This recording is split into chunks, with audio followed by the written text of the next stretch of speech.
While the nation's cattle herd grows, so does demand for registered bulls and the competition among seed stock suppliers.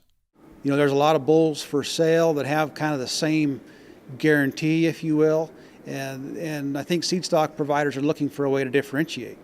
So assisting in merchandising feeder cattle through building a network of demand for the kind of genetics that provider is putting out there is a way that they can certainly create loyalty amongst their bull buying clientele and create a marketing program that is multifaceted without the input of dollars through necessarily owning any feeder cattle themselves.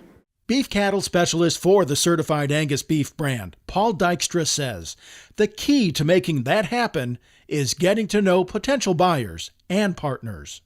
I think folks assume that businesses don't want to interact that closely, and it's a fast-paced world. No one has time to get to know one another, nor do they care.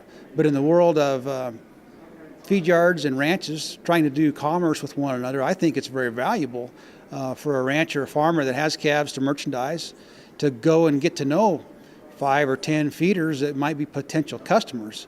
Seed stock producers can do some research for the good of their customers and their own brand.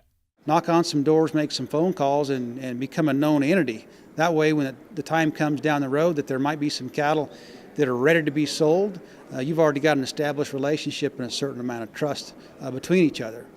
Know thy customers has to begin with the seed stock suppliers' customer lists and their commercial herds. Understand the priorities of what your customer needs in the cattle that they might be buying from you. And of course, we always go back to that feed yard performance, average daily gain and feed conversion, as well as carcass traits on the rail that are important, as well as, of course, health management. I'm Bob Cervera.